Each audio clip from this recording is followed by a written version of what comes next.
Elle a cessé ses fonctions vitales, mais elle a toutes ses molécules quand même.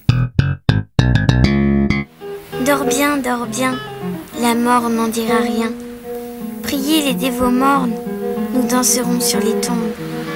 La mort n'en saura rien, dors bien, dors bien. Je suis en train de regarder une émission. De Rueil-Malmaison à Nueil-sur-Layon.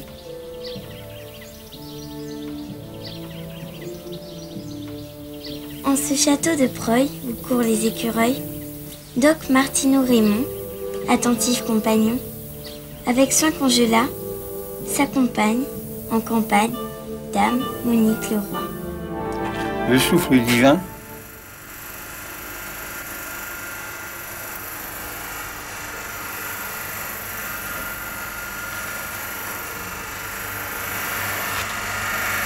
Bien, alors voici le caisson de congélation destiné à recevoir l'organisme de ma compagne. Là, les autorisations de la gendarmerie et de la police qui ont permis l'appareillage, le dépôt de l'appareillage et la tentative scientifique d'hibernation. Elle n'était morte alors que de très peu l'or qu'il l'a mis en cette place, arrangée dans la glace. Alors voici le groupe de secours au fond. Et puis, pour doubler la sécurité, il y a un groupe de secours, prêt à être posé en 2 heures si le groupe de secours avait une panne. J'ai demandé à une infirmière ce qu'elle pensait de cette affaire d'hibernation. Alors elle a levé les yeux au plafond, soulevé les bras au ciel et me dit: il faut bien qu'il y en ait un qui commence. Amené à la vie lorsque la science aura fait les progrès nécessaires pour guérir ce cancer. Le congélateur est dans la crypte de son château. Monique Leroy était une très belle femme. Elle est morte d'un cancer en février 84. Elle avait 49 ans. Son mari, le docteur Martineau, lance alors le plus incroyable des défis, congeler le corps de sa femme et attendre que la médecine progresse et puisse un jour, peut-être, la ranimer et la sauver. Nous allions disparaître, tout le monde, hein. J'ai pris conscience de la destruction physique et je me suis mis à pleurer.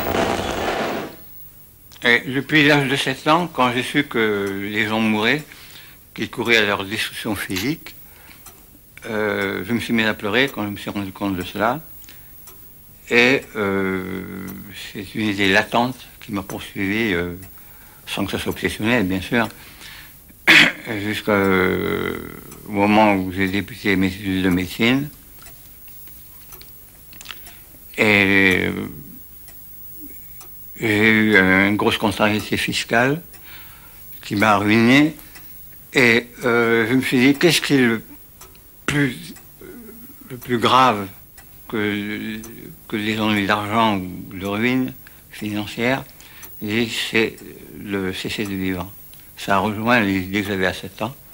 Et à partir de ce moment-là, j'ai toujours eu l'idée de faire des études en médecine et en sciences pour pouvoir rejoindre ce problème.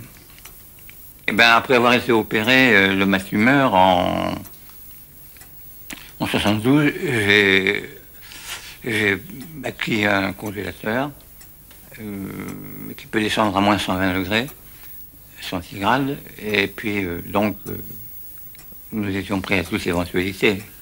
Hein. Et là, elle est partie avant moi. Moi, en 73, j'ai été opéré. Ça c'est plus j'ai été guéri. Et c'est celles qui sont tombées malades après.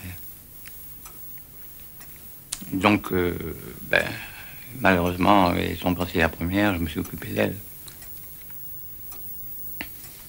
Moi, je sens qu'elle a toutes ces molécules quand même, et il y a quelque chose.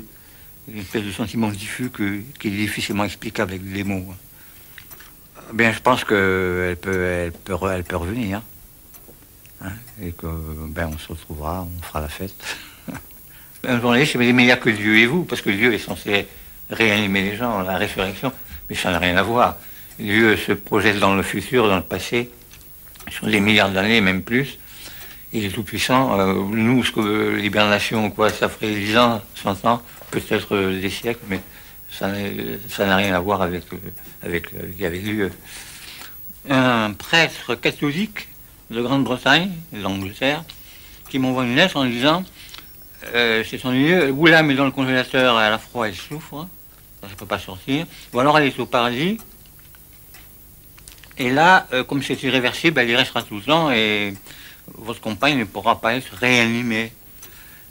Alors j'ai réfléchi, puis j'ai répondu que si l'âme est dans le congélateur, comme l'âme c'est quelque chose d'immatériel, elle ne peut pas avoir froid.